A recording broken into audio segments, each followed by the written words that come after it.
I'm Adrienne Brodeur, the creative director of Aspen Words, and thank you. And I am delighted to be sharing the stage with these two enormously talented authors for our conversation on memoir and writing from life. So, at the far end is Darin Strauss, it's a good crowd. A recipient of a National Book Critics Circle Award, the Guggenheim Fellowship, the American Library Association Award, and numerous other prizes, Darin Strauss is a nationally and internationally best-selling author. His books have been New York Times, Newsweek, LA Times, San Francisco Chronicle, Chicago Tribune, Entertainment Weekly, take a breath, and NPR Best Books of the Year. He is the clinical professor of fiction at NYU's Creative Writing Program. His work has been translated into 14 languages and published in 19 countries.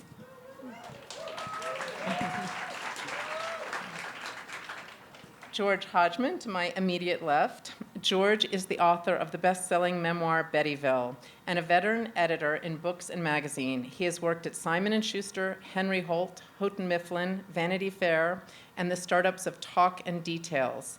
He has recently been a guest professor in creative nonfiction at the University of Missouri.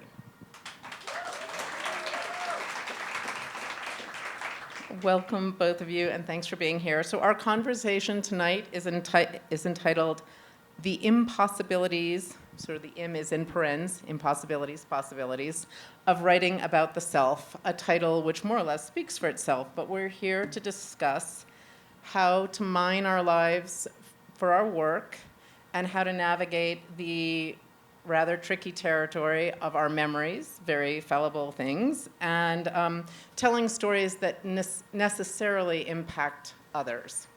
So why don't we just start there? You've both written these incredibly personal memoirs. Darin, yours, is about a trauma that you experienced as a young man, and it seems like you've been unpacking that much of your life. And George, yours seems like it's a going home story, but it's actually your entire life. So why don't you each speak broadly about your books, tell us what they're about, and then perhaps tell us some of the most challenging aspects of writing them as memoir. I'm on the left, so I gotta go first. Yeah, my book is it's not a comedy. I when I was in high school, a girl that I knew swerved her bicycle in front of my car and died. This was pretty far from my house. So it was coincidental that it was the two of us, and it was very hard. I found out later that she was committing suicide, but I didn't find that out actually fully until after the book came out. But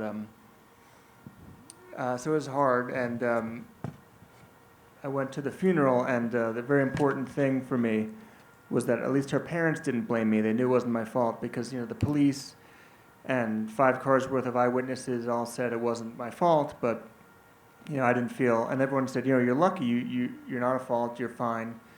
But I didn't feel lucky, obviously. So I went to the funeral, and her parents said, whatever you do, we'll support you as long as you do everything in your life for 2 people. So I didn't really know what that meant, but I thought, okay, I have to try because I really want them to support me. And then 5 months later, I went off to college and found out they were suing me for $6 million, and my insurance covered me up to $5 million. So that was a particularly nasty number, I thought. So so the book is sort of about dealing with that. So it's a real rip-roaring read. So yeah, I don't know. But I thought I would never write about it. So I'm a fiction writer generally. So I wrote 3 novels, and never even thought that this would be something I would broach as a subject. I went to college. I went to graduate school, and everyone was writing autobiographical fiction, and I thought, I don't want to do that because I don't have any stories to tell. I was so sure I didn't want to talk about this. So my first book was about as far away from me as you could be. It was called Chang and Ang. It's about the first famous conjoined twins who were Asian brothers born in Siam, which is now Thailand, and they escaped Siam, came to America, married sisters, had 21 kids, got caught up in the Civil War. So I thought, well, that's not me. So, but I kept getting closer and closer, I guess, to telling the story, and then eventually I did tell it.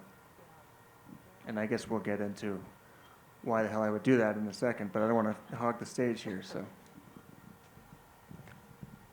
I can't see you. I only see these. I feel like Chris Christopherson in A Star Is Born. It's like everything is blank. But you always feel like that. I always do. No, usually I feel like Barbara. But I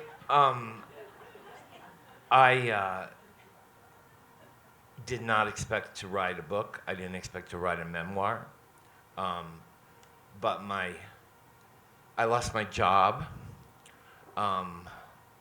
I needed the money, and my mother turned 90 years old, and since my father had passed away, I'd been spending an awful lot of time, more and more time in Missouri, in this tiny little town where I was raised.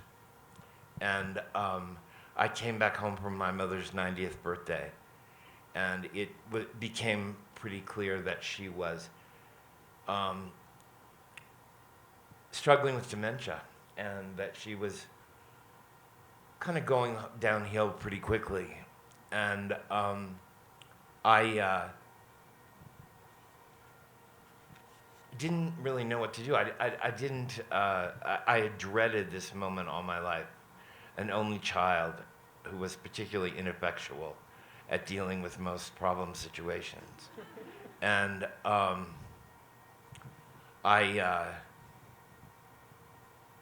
she had lost her driver's license, and she didn't tell me.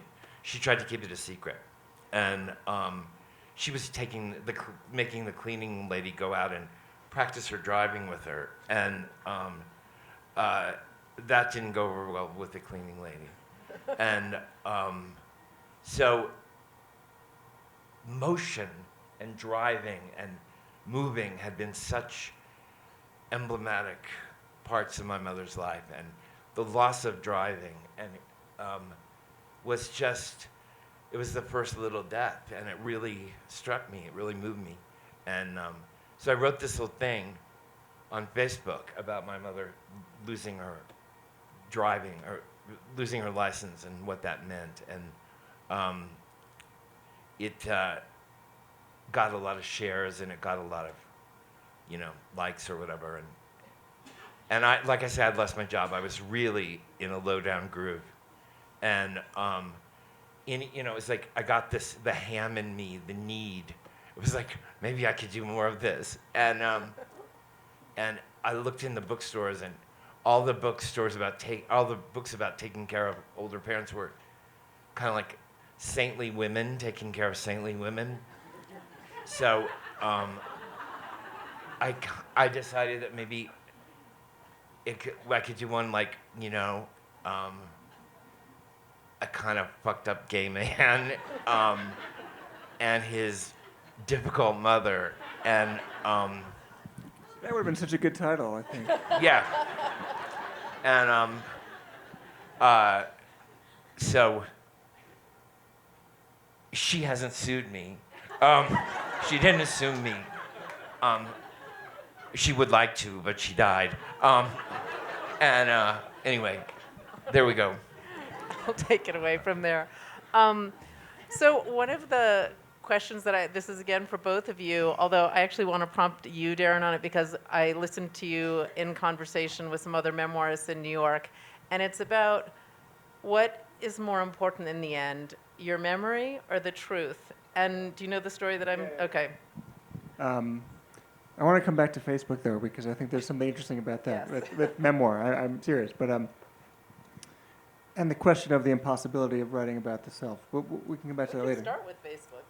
Well, I just think, because I was thinking about the question, the impossibility of writing about the self, and I thought that's odd, because that seems like all anyone does nowadays. With Facebook and Twitter and Instagram and the explosion of memoirs, it seems like the impossibility of not writing about oneself, But there are difficulties, which we'll come back to. But, Adrian was kind enough to mention that the book won an award, and so It's for the National Book Critics Circle Award. When you are a nominee, they have you on stage the night before the award ceremony with the other nominees talking about your books, and then they decide who wins the next day. So there's a lot of pressure, and it's in front of a crowd. And so I told the story about how, in the book, I talk about going to the funeral with my dad and how my mom couldn't take it and didn't go. And so my mom read the book and said, you're wrong. I was there. So I thought, okay, I guess I better rewrite it for the paperback and put her in. And I started doing that. And it was the only time I felt like I was lying, because I think that really got it with the difference between memoir and history.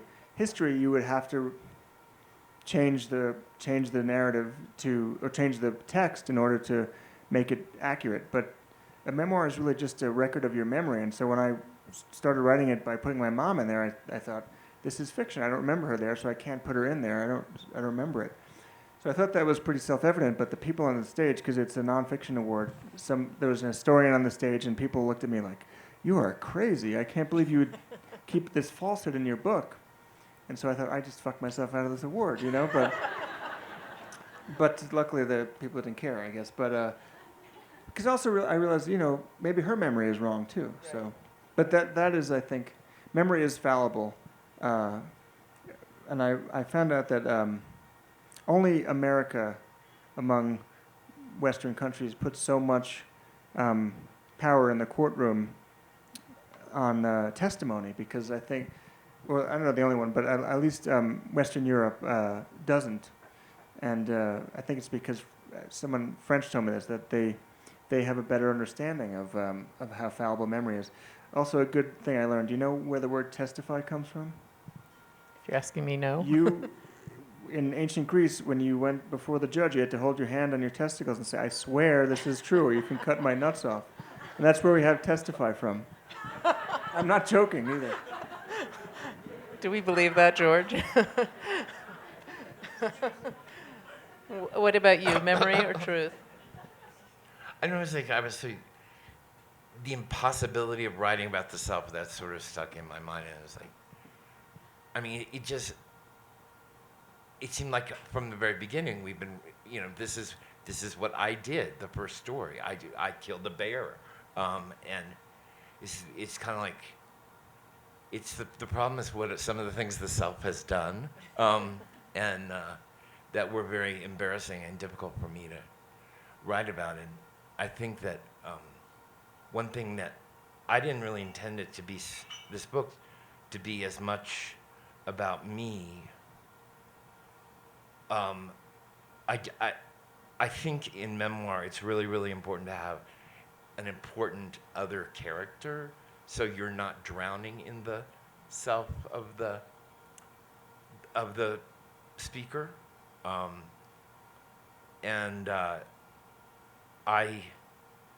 This book was kind of delineated in out of a lot of kind of eccentric circumstance, and one was that I wanted to write about this thing that was happening to my mom, because I thought she was very, very courageous, but I also didn't want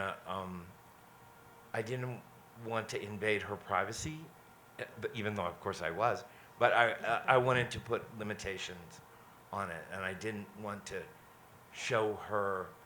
I wanted to walk the line between showing her when she was really challenged by what was going on, but never when she was really in a situation that she wouldn't want to be seen in public. And so it kind of, some of the things that, it became more and more necessary to describe who this person was, who was telling the story. And I wrote it at the beginning in second person, in italics. You did this, you did that. And then I read this review that Janet Maslin had written in the New York Times about the second book by the woman who wrote Calamity Physics, which was a book that I really liked. And Janet Maslin just went off on her about italics. And I thought, you nasty, petty bitch. And But anyway, I had to change it to first person. So that's kind of a wandering. But I mean, I think one of the questions almost everyone asks about, too, I mean, in these types of panels is what is fair game? And how do you, when your story necessarily is also someone else's story, how do you navigate that? Do you, I mean, in certain cases, you probably show them or don't. Is that even a consideration? And on the same note, how do you, protect the self as well as your mother in that case, or the family that was involved in your case? How do you protect your own vulnerabilities when you are writing about grief and sorrow and sadness, which infuse both of your books? Is protecting yourself part of that? This is a very long question, sorry. But is that something? Well, I was very focused on being respectful to this woman's family. I mean, even though they sued me and knew it wasn't my fault, I mean, they really did know it wasn't my fault, and they hid that she was suicidal. But I felt like I couldn't judge them. They lost a daughter, so I really wanted just to tell my story. I didn't want to tell her story because I felt like it wasn't my right to. So I downplayed the suicidal stuff, I think, and really focused on being respectful to her memory as much as I could. But I was telling my class this today that there's really no right or wrong answer for this. It just depends on what you think is right and what you are willing to do. Like Saul Bellow was yelled at by a friend of his for writing about his friend in fiction, but very unfictionalized. And he said to his friend, "Listen, we all have the same tools, and the materials are on the floor. If you're strong enough to pick it up, go for it." So you could tell it too. So I wasn't that callous, I hope, but I also thought, I'm going to tell my story. Right. I'm going to be respectful of her. But, I was just writing about my part of it, my sadness, my getting over it. Not getting over it, you never really get over it, but my learning to deal with it. And, I think that's all you can do. I don't know. I mean, there's no right answer. Like if you're John Updike, you write about how your wife is getting unattractive and you put it in the New Yorker. But, I don't think I would do that. That's a smart decision. But there's no right or wrong answer. I mean, it worked out for John Updike, What about you? Well, I learned sort of about memoir, I think, from reading Mary Karr. And during the various points of writing this memoir, I sort of imagined Mary Karr, like, coming after me, like, you did this wrong, or, like, being really aggravated. And but one thing I learned from her second book, Lit, was generosity. And I think that if you were generous to the character that the other people, you can get away with a lot. I think that's such a. but- Sorry, I didn't mean yeah. to cut you off. I thought you were done. But I think that tone and matters a great deal. I had edited a lot of memoir. I read a lot of memoir, and I knew that memoir was about maybe more than most other kinds of writing, that memoir is about a relationship and developing a friendship with the reader, and you kind of have to put your cards on the table. Did you? Yeah, I think that that's such a good point. You have to be more generous to the other people than you are to yourself. I think the problem with memoirs that don't work, and I think there are a lot of them, is that someone writes to settle a score, and you make yourself the hero and the other people the villain, and we can see through that immediately. So I think the harder you are on yourself, the more, sort of paradoxically, the more the reader can relate to you. And so, but you want to be generous to the other people for moral reasons, but also for selfish reasons, because I think if you're generous to other people and you're hard on yourself, the reader can sense that, and they'll come to trust you. And in that panel in New York, Vivian Gornick was there, and she has this incredible line which talks about revealing the loneliness of the monster and the cunning of the victim, and just putting a sharp spotlight on yourself in those situations. But George, in your, just to go back to Mary Karr for a second, in her most recent book, which is about the craft of memoir, the art of memoir, she actually says that she gave her book to many of the people involved, which I was surprised by that, and sort of let them weigh in some ways. But your mom was alive when you finished this book. Did she read it? No, she did not. Okay. Mary Carr must be bucking for sainthood. I don't know. It's. I mean, that just seems like it's opening up a can of worms that would never. But I was very, very. It took me a long time to come up with a plan for my mother, and I actually thought when I wrote the book that my mother was going to pass away even before I finished the book, so that it wasn't really so much of an issue. But she lived, as you know, and so it was sort of like I had to think about how to handle it, and when I told her about the book, she said, you're going to have to pay taxes on that money. And she didn't really even focus on, her role or whatever. And so the thing that can happen, and this happened a little bit with my mother, I said, well, I was going to make I read, she came to the first reading, right. And I read these parts out loud that were very positive about her, and it turned into a kind of a party for my mother. And there were all these people who were our friends and people, and so I think my mother sort of thought she wrote the book at a certain point, and she sort of did. Yeah. So I think you kind of have to, in a way, it's very sort of one day at a time, right. In terms of what you try to be honest and you try to be nice and kind and do your best, but I think there's no way. It's like, as long as I've edited memoir or written it, this little time I've spent writing it, there's almost no way that you can please everybody in the book. Would you guys like to read, each of you, one at a time, of course, some from your book? Why don't you start, Darin? Sure, yeah. The thing that's weird about memoir is that you sort of unearth, at least, well, for some reason memoirs become like a hard luck lit. Very few people now write the Henry Adams thing, I just had a good life, and this is it. So most people have something difficult they write about, and you get it off your chest.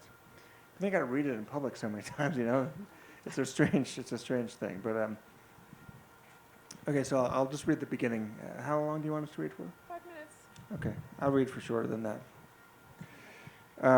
So I'll just start from the beginning. Half my life ago, I killed a girl. I had just turned 18, and when you drive in new post-adolescence, you drive with friends. We were headed to shoot a few rounds of putt-putt. It was May 1988. The breeze did its open window work on the hair behind my neck and ears. We had a month before high school graduation. I was at the wheel. Up ahead on the right shoulder, a pair of tiny bicyclists bent over their handlebars. The horizon was just my town's modest skyline done in watercolors. We all shared a 4-lane road. The bicycles traveled in the same direction as my car, bare legs pedaling under a long sky. I think I fiddled with the radio. Hey, what song is this? So turn it up. Then one of the bike riders did something. I remember only that, a glitch on the right. My Oldsmobile stayed in the far left lane. After a wobble or two, the bicyclist eased a wheel into the road maybe 30 feet away. My tires lapped up the distance that separated us. Next, the bicycle made a crisp turn into the left lane and my sudden car. Dark blonde hair appeared very clearly in the windshield.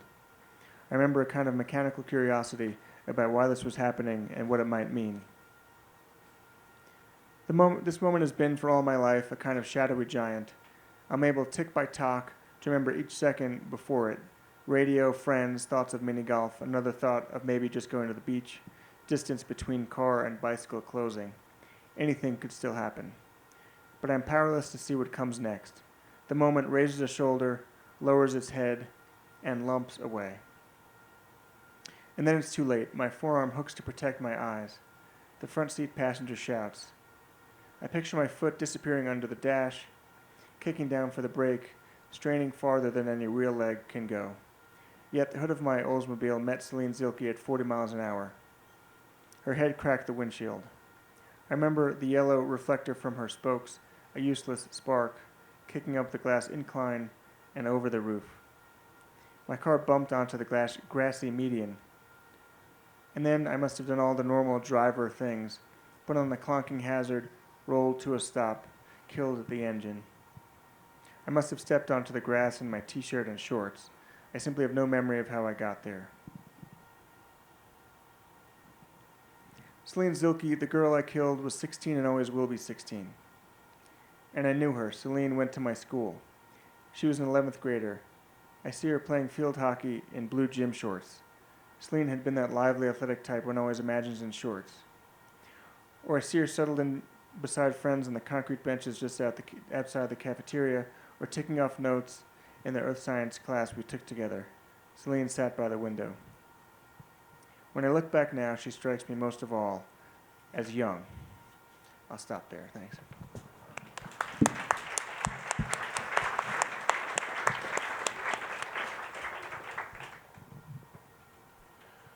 When I get home from town, the garage door is up, and Betty stands at the door to the empty space, wearing no shoes. After 50 years, I can read her. At this moment, anyone could. She conceals her deepest affections, but registers dissatisfaction without hesitation. Her emotions are heightened because of her dementia. Her face is angry, her body is angry. When I get to her, she is nearly frantic. Where have you been? Where have you been? I have to get to the church. You have to take me to the church. How could you forget me? You knew this was the day. You knew this was the day. You were there when they called me this morning about the meeting. You heard them say there was a meeting. In fact, I had not remembered that I was supposed to drive her to the memorial committee meeting at 4. I try to apologize, but no. Her anger has been building since who knows when. Although she is mostly dressed, she has made a real effort to be on time this time. She is trembling, but there is something behind her panic besides the fact that I have forgotten her. She cannot find her shoes. What? She asks in desperation. Have you done with my shoes? Why do you treat me like this? Where have you put my shoes? I tense up and run toward her, afraid that she will trip on the rug in front of the door. This morning began with a long stretch of sky hinting at pink. In the baked backyard, I spotted a young deer, straining its neck to feed from the low-hanging branch of one of the trees my father planted years ago. Staring, the deer tilted his head to the side and assessed me quizzically. At Abel's Quick Store, the girl behind the counter, wearing a badge that says trainee, stared at me in much the same way. I have become an object of puzzlement to all species. I have no rear or hips and a fat tummy. It's like what used to be my ass has somehow shifted to the front of my body. There is no pair of pants made on this planet that does not fall down when I wear them. At home, my mother ignored me. Something was brewing. Soon the phone began to ring, a rarity, one call after another.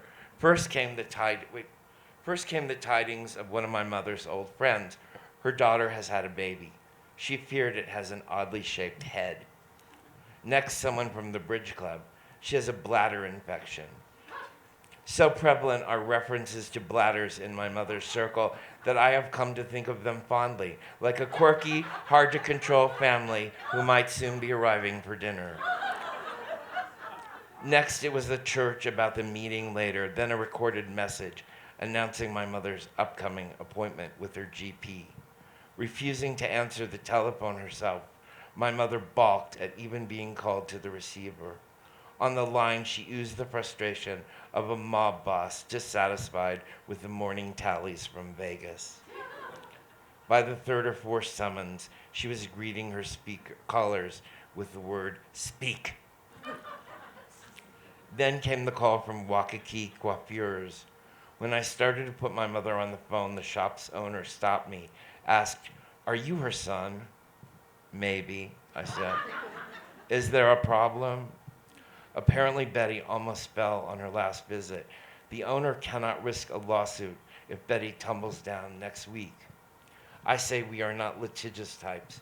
We are peaceful folk, despite occasional fits of rage after a comb out. I beg her understanding. But no, from here on, my mother will have to be accompanied by someone who will wait while she gets her hair done. I watched Betty, who eyed me gravely, her sixth sense of trouble in high gear. Yes, she's sometimes shaky on her feet, I told the caller. But the biggest problem, I argued, is her shoes. The woman agreed. She said the soles on Betty's sandals are worn down enough to make her trip. After hanging up, I explained the situation to my mother, who slammed her book down on the couch. I'm 90 years old and everybody in town is telling me what to do. When she clicked the TV remote control, I swore she was pointing it at me. Be still, she yelled, just be still. Betty complains constantly about her feet. New shoes, she claims, cause her agony. She has always taken pride in the fact that she wears a narrow size. Now she insists on the same size, though her feet have swollen.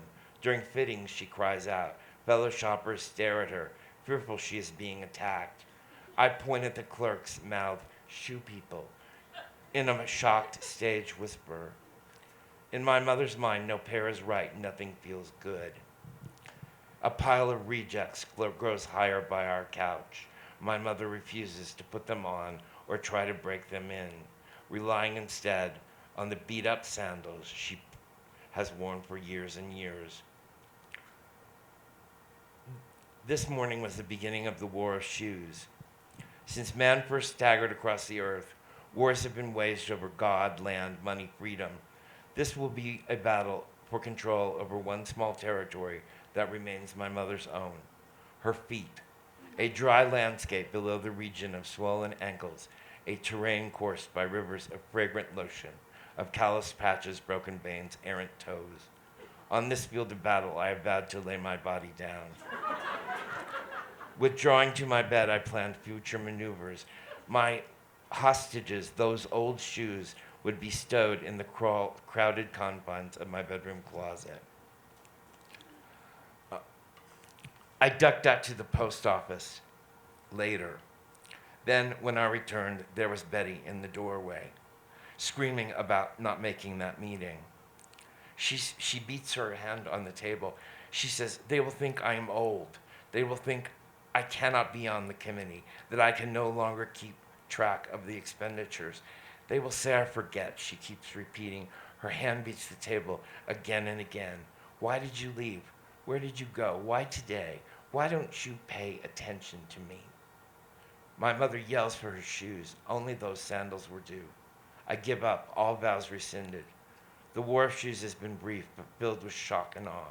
I get the worn sandals from the closet, and when she sees them, when it is confirmed beyond denial that I have hidden them, a wave of hurt and anger emerges as she sits down at the kitchen table and tries unsuccessfully to put them on her feet, a task that she cannot manage because she is so enraged at me, at her feet, at the people at the church, at herself, at the way she is. "Calm down," I say, taking her hand, which she pulls away, slapping me away. "Please, Mama," I beg her, "please, please. It's all right, it's okay, you're all right, you're okay." "Am I?" she asks. "Am I? I don't think so. I don't think so." For the meeting, she has put on her good black pants that we found at J. Jill. Mean tattletales, they keep record of every day's spills, every crumb or bit of lint, everything she has brushed against, every speck. Tight at her bulging waist, baggy over her narrow legs, they hang down over her feet. Sometimes, because of her vision, she cannot make out how much of her life has accumulated on her outfit and just doesn't realize how badly they need to be cleaned, how unforgiving the eyes of the world can be, even in small things. She knows that now. A trip to the bridge has sometimes become a lesson in fragility. Bending down, face to face with the sandals, I salute my victorious adversaries and brush off the legs of my mother's trousers, with my hands, her fingers resting tentatively on my shoulder for one fleeting second when it seems she has almost lost her balance, are trembling. Her shoes, her good old shoes. She thought they had just walked off and left her. From the sink I bring a damp cloth to erase a dusty streak on her trousers. Her gaze meets mine, but quickly she looks away from whatever it is my eyes shows. She is under siege from scary thoughts, from new shoes, from a son who does not understand, from a world that cannot comprehend the confusion and pain of the secret battle she does not acknowledge to anyone, maybe not even herself. The struggle to stay, to hold on, to maintain. She stares at me, her elbow on the kitchen table, her hand gripping her forehead as if it is too heavy to hold up. Her eyes, where clouds have settled in, which seem to grow larger, more liquid every day, are full of fear, her expression anguish. How hard she is trying to be here. No one knows how hard she is trying. Age is taking everything away. Now I, the one who she counted to be on her side, have taken her shoes, the only ones that still soothe her tired, sore feet. She is so hurt. This is what I see in her face, the wandering one, the one who is letting go, and the anguished one, the one who remains.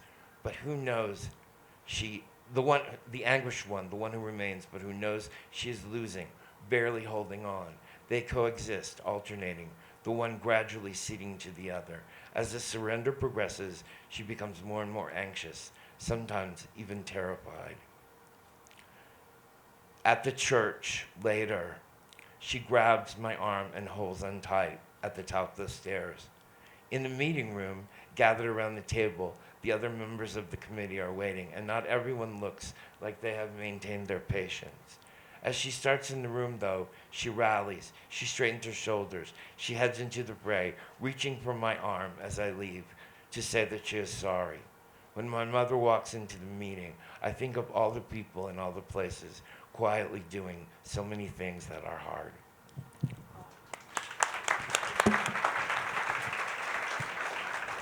Thank you, both of you.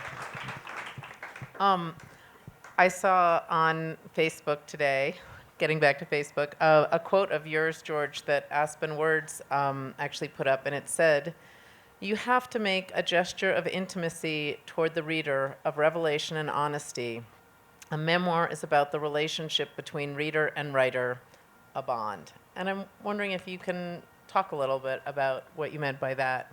And also, I am interested in getting back to Facebook because you actually did start your book on Facebook, unlike, anything I'd seen before.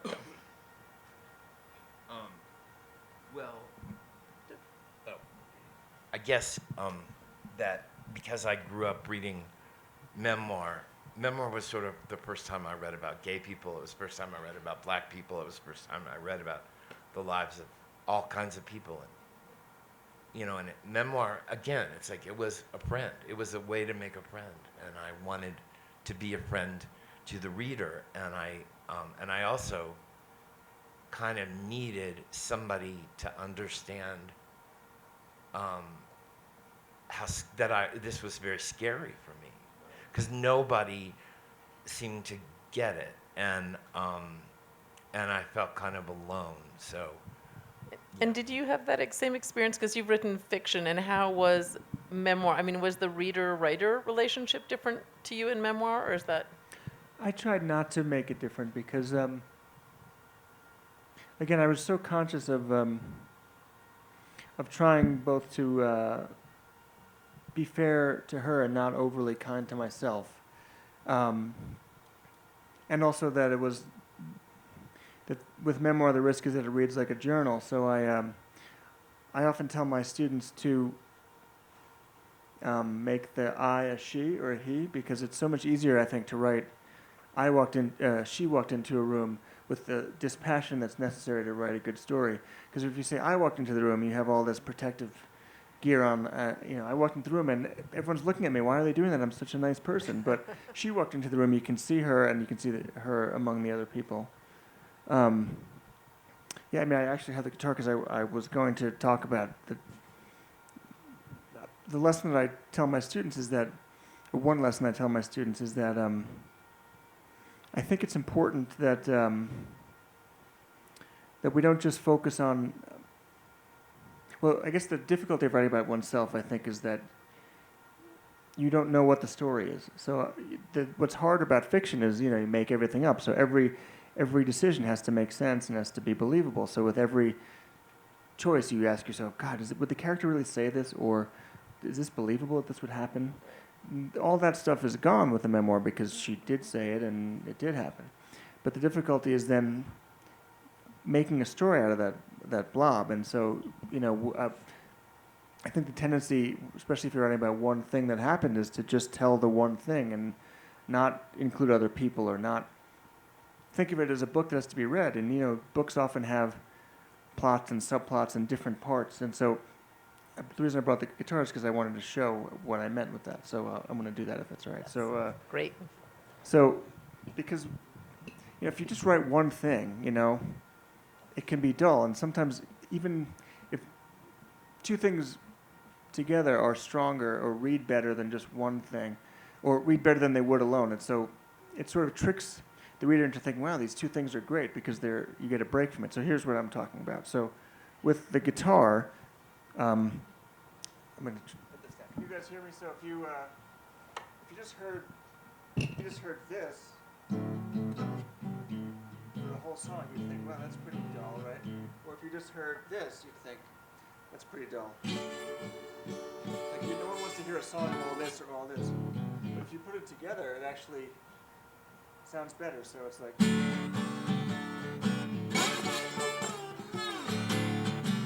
just that variety. And so having a plot or a subplot, or thinking of a book, even if it happened to you, as a narrative, I think is so important. Right. So. More. I was going to play more, but it's, I'm shy. So, and Well, there are other people up here. So. One of the. I have a piano here. I was going to bring us some spoons. One of If we the had a piano, questions. spoons, and the guitar, we would be awesome. We'd be done here. One of the questions that you made me think about as you were talking before is about the development of the character who is you, and how different that must be from developing any fictional character.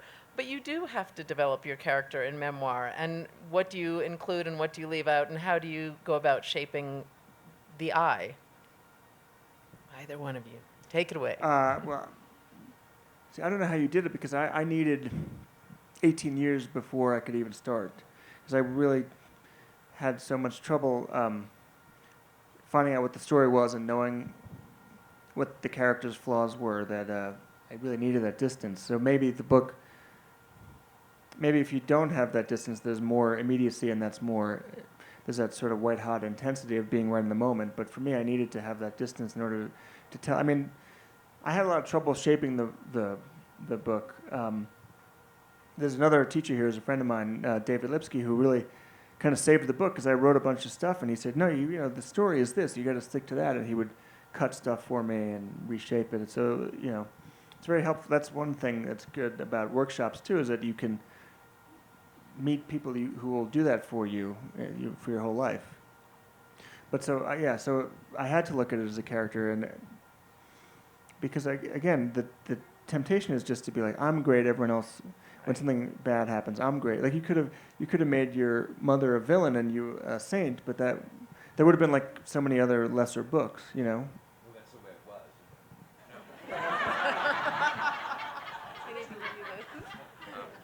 was. It's funny because I was sitting here thinking that we have a mutual acquaintance who we worked with, and she's a woman who has a way of making these sort of double-edged statements. Now She I know tries who we're talking about. really hard to make a compliment, but it always makes you feel worse. And Can you tell us who it is? and I told her I was writing a memoir, and she was like, well, I guess you think you can be one of those people who can really be yourself on the page or something like that. Or I don't know, she just threw down the gauntlet. And I thought, bitch, I'm going to do it. And But so when you did it, how'd she react? And Oh, that's interesting. not nearly with enough contrition or uh, I didn't really expect it from, but one thing I do think to say is I think we all construct a self on the page or whatever. It's like, and I think that one of the things that has always interested me is that I think I can't talk about other people who are sort of, alternative people, but I think a lot of gay people who are, I think that if you are kind of the other in some way in this culture, that very often you construct a self to be out in the world.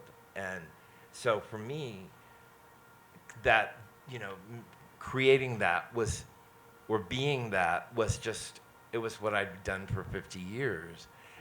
It was kind of like trying to be honest enough to, to gradually do, I referred to in my class today as somebody as a character doing a striptease, a gradual striptease, and I think that's sort of what. Don't get alarmed. But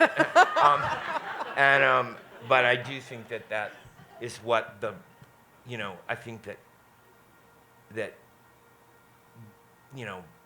I was gradually sort of paring away performance to try and be real, and that worked for the book, maybe, hopefully. Can you talk a bit about, because I've actually really never seen a writer pretty much get his start on Facebook, because that's when I first learned that you were writing a book. George and I worked at Houghton Mifflin together for a brief overlap many years ago, and he left to take care of his mom. And then we kept expecting you to, be back in a couple of weeks once you got into that assisted living, and then we'd see these little snippets. Oh. But then suddenly you had a huge, huge following on Facebook. And, editors are always advising writers to sort of, start getting a Facebook following. And it's rarely successful. They're like, oh, I'm so embarrassed, but look at my starred review. Or, you just see these things that don't really connect to the readers the way you did. Well, I am. Was that part of a big plan? I think it was I was lonesome. Okay. I was lonesome there, and these stories were coming up, and these experiences, and these things that were happening to my mother, and I don't cry. I write, and I talk, and I got this. I was lonesome, and I was at the bottom of my barrel in terms of the way I felt about myself. I'd been fired. I'd had all these different kinds of troubles. I really felt bad, and here I was, like, in a ranch house with a 90-year-old, and it would seem like that was who I was, and this Facebook, I got this good. It was like a good thing. It was like applause, and so I'm an addict. I went after more, and more, and so that happened, and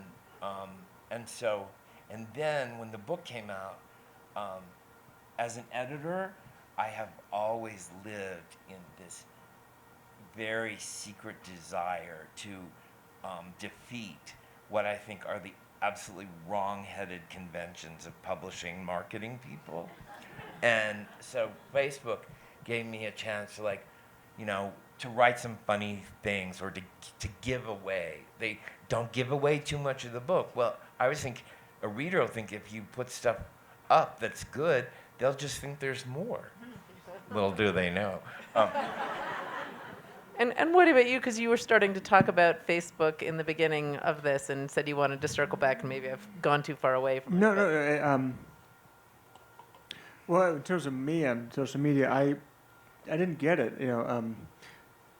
My agent was another Hodgman. My first agent was this guy, John Hodgman, who's now he's no longer an agent. He's a comedian / TV personality. And he was saying, he was already on The Daily Show, I guess, and he and another friend of mine who's a musician, this guy, Jonathan Colton, who's like an internet musician, they really know the web, and they were saying, people don't say the web anymore, I guess, but they were saying that this thing, Twitter, is going to be amazing, and they explained it to me. I thought, this is the stupidest thing I've ever heard. But then I really got into it. I really liked doing it, and I think that in order to do it well, you can't just say, I've got to start a review. You have to start engaging with people. And I got more followers, I think, than I would have because I was just talking about other stuff. And, you know, a friend of mine, writer Colson Whitehead, I don't know if it translates into sales, but he has 150,000 Twitter followers because he never writes about books. He just tells jokes on there, you know. But I don't know. I mean, I don't think his books have sold better since he had that following. We'll see. He's got a book coming out in September. I think that seems very good. But so I don't know if it translates into sales, but it maybe is just a way to sort of humanize yourself and talk to people and have an audience. But in terms of what we were talking about here, I think that it's hard to write about the self artfully, you know, and that's what I was trying to show with that stupid guitar thing. But I think that it's all people do now is talk about themselves and write about themselves, and so it seems incredibly possible because with social media, we've all become mini memoirists in a way. Like more people are writing narrative nuggets than ever before. You know, people who I went to high school with who never wrote are now, you know, writing these little snippets about their day on Facebook. So, I mean, I don't know what that means for the history of the memoir, or for literature in general, but I know that it will have some effect. Like, for example, I teach graduate students and undergraduates, and I know now that undergrads seem to have more of a sense of story than ever before. They have a lot of other things they need to work on, but I think when you're in this culture now, when you're 19, 20, 21 years old, you've seen so many narratives. You've seen so many movies and so many TV shows. You know how a story begins and ends in a way that in 1950, you know, let's say before TV and radio, so a long time ago, like the 20s, how many narratives did you come across in your life? If you're a voracious reader, maybe 20 a year, you read all these books. Now, the average person has 20 narratives a week. You know, you watch TV, you watch movies, you know. So, But weren't they just sitting around the cave telling stories then? I mean, weren't there? I don't know if they had caves in the 20s. The 20s. I'm not sure. Fair. So one of the things that you said reminded me of a question I had, which is Emily Dickinson wrote, "Tell all the truth, but tell it slant," which I take to mean how to craft your memories. And as writers of memoir, how tricky is it to shape real moments into compelling narratives? And how do you balance tending to the narrative and keeping it true? To tell you the truth has very little interest. No, I mean, to me, I just think that for me, I realize that memories always begin, like, I remember what people say. I remember really good lines that people use, usually because I'm going to steal them. And but that's always, all my scenes, it's like all my memories began with the words, and then and what I'll say is that it seems to me that writing, I don't know whether this is exactly where you're, I believe we all tell it slant, whether we want to or not. Some tell it slant better than others. Some slant more. Some lie down. But what I'll say is that writing a book is just, a book like this is kind of this amazing revelatory process of knowing what your brain has been doing for all these years, and that these things that you're seeing and thought, wow, if I ever wrote a book, I would put that in the book. And you say, well, I've forgotten that. Well, you haven't forgotten, even though you've done a lot of drugs. And the other thing that I realized is that I think that for me, my memoir goes, it's in and out. It's inside, it's outside, and it's past and present, which really pisses a lot of Goodreads people just off. But I think that's your memoir, and your presence is, you find out that's your way of being in the world, that you're, you know, I'm not going to be all there, just, it's not going to be all action or whatever. Right. And And I think that the only thing that keeps me confined to something like the truth is the fact that I actually think that the truth is the most interesting and the most complicated. And if you if you try your best to, it's like, as an editor, it's really, really hard to give a writer who doesn't have nuance. But if it's memoir, if you like, the more you push it to the truth, the more nuanced everything is. And that's one thing I think I learned as an editor. Yeah, I think that's so true because I think that, I mean, that's the challenge, right? So everyone has some interesting thing that happened to them, but how do you make it interesting? And I think it's stripping away the stuff that maybe even drew you to it in the first place. Like you might want to tell the story to get back at somebody, but that's not interesting. So figure out why they were mad at you and what you did to piss them off, and then that becomes interesting, But it is hard. I mean, that's the hard thing, right? So memoir is hard because how do you make a whole book out of your life if you're not constantly having action? I mean, there's Martin Amis talks about how there are certain books that are talent books, like Ulysses. If you're a genius, you can make anything interesting, I would read Nabokov on anything, but not everyone's. I should say Nabokov. Not Nabokov sounds like I'm an asshole, but yeah, I think that finding out getting to what did happen that's interesting and cutting away the other stuff, but then also having that slanted take on it to make people think about it in a new way, because if it's what they expect, then they're not going to enjoy it. If it's just the slant is what makes it interesting, and the slant can mean anything. It can mean, tell it obliquely or tell it in a way that's not expected, but it has to have some sort of topspin on it. I think it is about time to take some questions from you.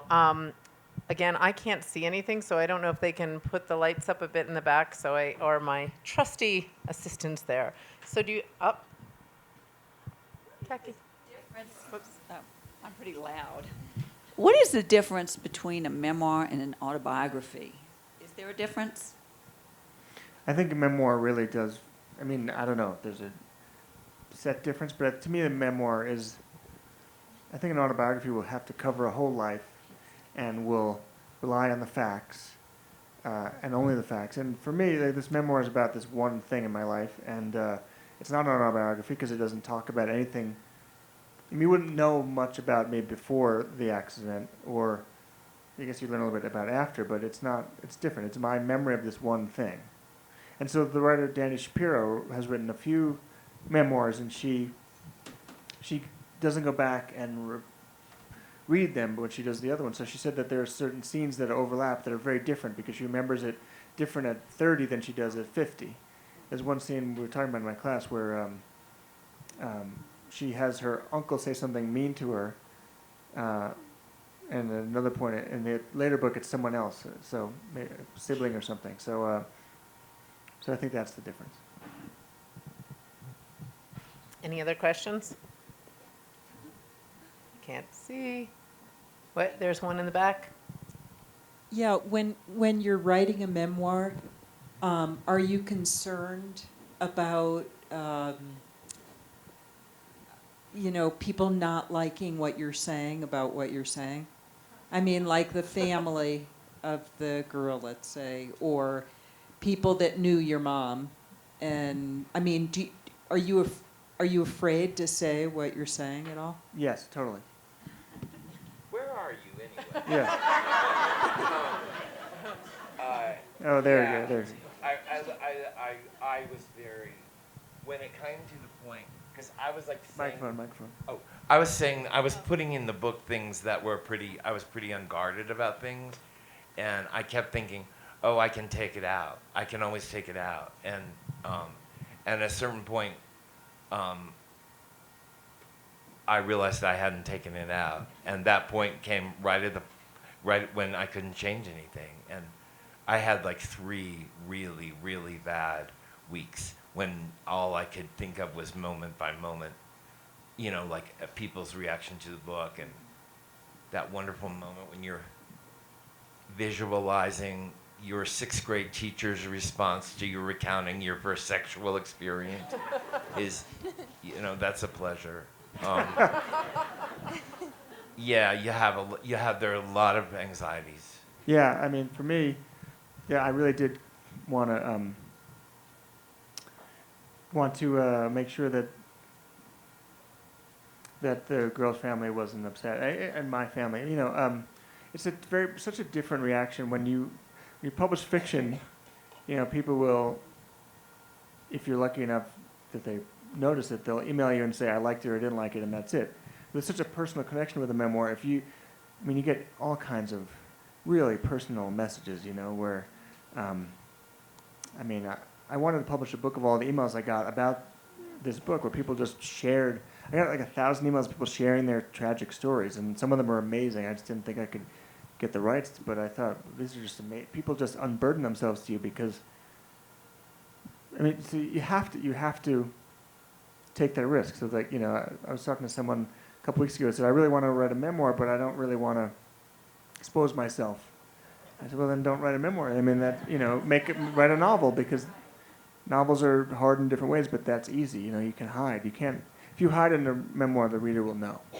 And But- sorry, I was But just don't going you think, in a way, the story chooses its form? Because I would not have chosen to write a memoir, but it seemed like it was like the reality of this just called for it. That's such a good point, yeah, because I've only written fiction, and I don't know if I'll ever write another memoir, but I just couldn't tell this story as a novel because it would have seemed, I think, disrespectful, because a novel involves all kind of intellectual play, and I just didn't want to mess with that story because it would have seemed unfair to this memory of this girl who's actually dead. So if I'm screwing around with that would have seemed awful. So yeah, I think you're right. And my mother always sat in the same place on the couch, and I had a card table in front of this chair where I was doing something I was writing, and she would say things, and I would just write them down. And I didn't want to blow that immediacy by putting some, I just tried to take it down and let it be there. Yeah. And did either of you get any negative response from, some cousin or some neighbor or some classmate, or, were there people who did respond?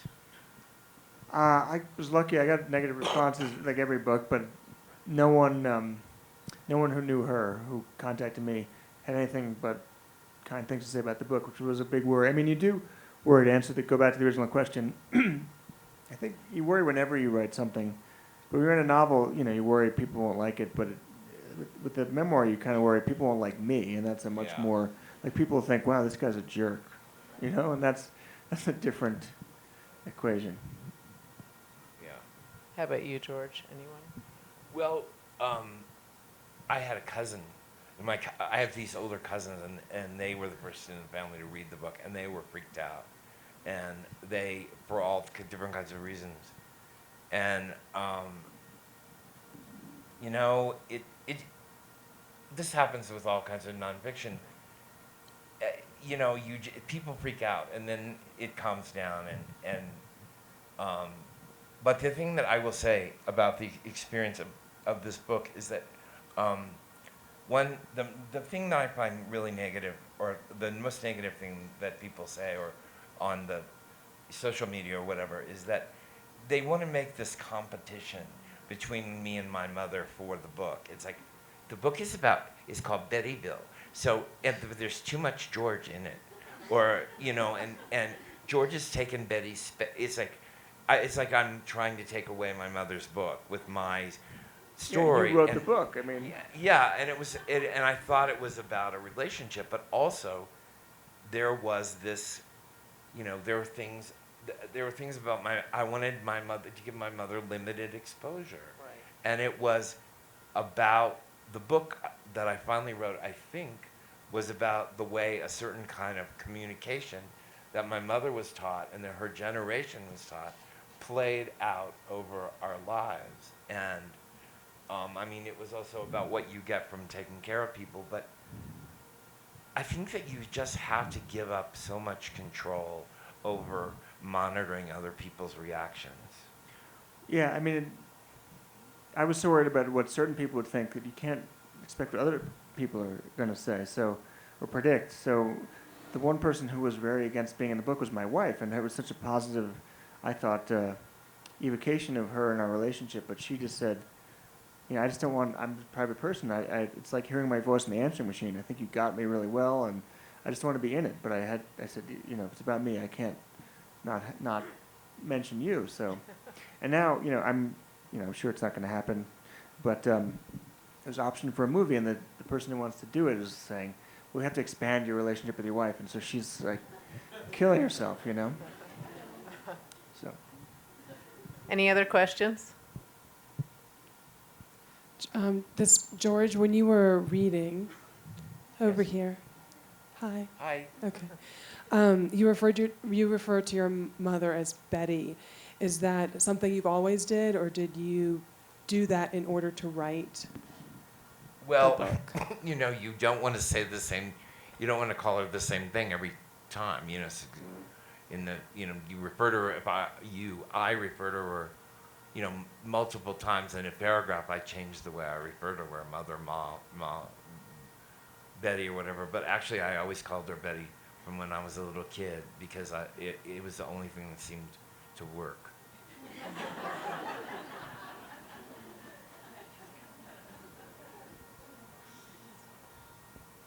Hi. So I met with an editor today. I'm attempting memoir. And one of his questions to me was, why are you writing this? So I was wondering if you guys could respond to that. That's a very important question. Yeah. I think has to mean something to you, other than getting published. Henry James said you have to plant the story around the stout stake of emotion, and so it has to be planted around your emotion. You have to care about the material, and so I think especially with memoir, it has to be a story you need to tell, or else why tell it? So I think the answer is hopefully because I can help it. I agree. I really do agree. It's sort of like I always wanted to write a book in my life. I wanted to write something. I had really given that up a long time ago, and this just happened. It was a circumstance that occurred, and it wasn't planned, and it was the way I dealt, and maybe it took a little longer for you to deal. I can't imagine you would have immediately been able to process and to do that. Yeah, I think I needed the time in order to be able to think about it. But I think if I had dealt with it earlier, I probably would have saved me a lot of medical bills. Well, yes. It's also a doctor. Any other questions? We've got time for one or two more, I think. There's Front one down row, in the front row. Okay. Who's got Right, somebody? found someone in the back. Really fast. So this has been amazing. Thank you so much for being Who's that? so open and honest with us. I'm over here. Okay. I was wondering if you guys could just say a little more about who's influenced you as memoirists, and who would you love to read in the future? Who would you love to have write memoirs? I think as someone who had studied fiction and wrote fiction, my influences are mainly novelists, I think. But I guess my favorite memoir wasn't even intended to be a memoir. It was The Journals of John Cheever, which was such an amazing book. But they took 10,000 pages of his memoirs, of his journals, and made a 350-page book out of it. And he's such an amazing writer. I couldn't believe. He must have known they were going to be published, or hoped, because no one writes that well offhandedly. I don't know if you guys read that book, but it's just amazing. The great thing about libraries and bookstores is that you don't have to. Who do I hope to read? I don't know. Just I'm always reading, and so. I don't know. There's no one I've hoped to read that I haven't read, I don't think. But The Journals of John Cheever I have to recommend. After you've bought all the books from the people who are here. That's right. When I was a little kid, I loved the Happy Hollisters and Valley of the Dolls, and I didn't really read memoirs until I got my driver's license, and I heard that this woman Maya Angelou was going to be at Stevens College, which is 50 miles away from where I lived, and I'd never heard a writer talk. And Good place to start. I went to hear Maya Angelou, and she just knocked me out, you know, and I was just blown away by the experience. And I'll tell you, she took her glasses off during the reading, the first reading, and she misplaced her glasses. And afterwards, there were all these people in the hall, and Maya Angelou realized that she didn't have her glasses.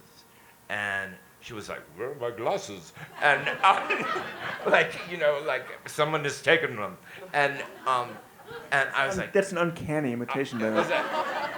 it was like, I'm gonna find Maya Angelou's glasses, and we will be best friends together, and she will take me back to Northern California and rescue me from the squalor of my life. And so I did. I went in the other room, and I found those damn glasses.